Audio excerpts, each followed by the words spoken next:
Hi friends, இன்றைக்கி என்ன video பார்ப்போம், இன்றைக்கி என்ன செஞ்சேன் நாங்கள் பார்க்கலாம். ஃபஸ்ட்டு ஒரு வடச்சட்டி அடுப்பில் வச்ச மட்டும் வெள்ளை நல்லா வறுத்து ஒரு பாத்திரத்துக்கு போட்டுக்கலாம். பதச்சட்டி அடுப்பில் வச்ச மட்டும் ஆயில் ஊற்றிக்கலாம். ஆயில் நல்லா காஞ்ச வரைக்கும் கடுகு போட்டுக்கலாம்.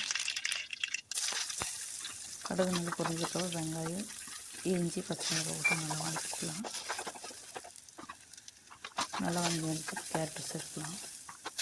கேரட் நல்லா வதங்கி தக்காளி போட்டுக்கலாம். தேவையான உப்பு போட்டுக்கலாம். அதே நல்லா வதக்கி விட்டுட்டு மஞ்சப்பொடி போட்டுக்கலாம். அதே நல்லா வதக்கி விட்டு போட்டு தண்ணி ஊற்றிக்கலாம் தேவையான அளவு. இப்போ நல்லா கொதி வந்துச்சு. இப்போ ரவை போட்டு நல்லா இறக்கலாம். நல்லா இதை வெந்து வந்துடுச்சு. இப்போ மேலே நெய் ஊற்றிக்கலாம்.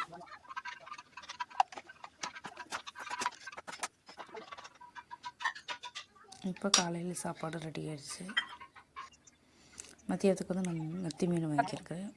அதை இன்றைக்கி குழம்பு வச்சு வறுக்க போகிறோம். வாங்க இப்படி செய்யணும்னு பார்க்கலாம். அதுக்கு வெங்காயம், தக்காளி, பச்சை மிளகா, கருவேப்பிலை, மசாலா, குடம்புளி எல்லாம் ரெடி ஆக்கி வச்சுருக்கிறேன். மற்ற மீன் கழுவிட்டு வந்துடலாம்.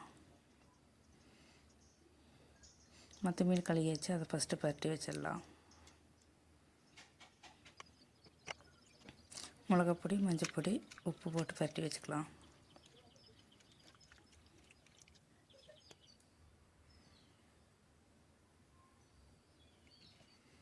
இது கொஞ்சம் நேரம் இருக்கட்டும். மீன் குழம்பு வச்சிடலாம். ஸ்டவ் ஆன் பண்ணி மட்டும் மண்சட்டி அடுப்பில் வச்சுக்கலாம்.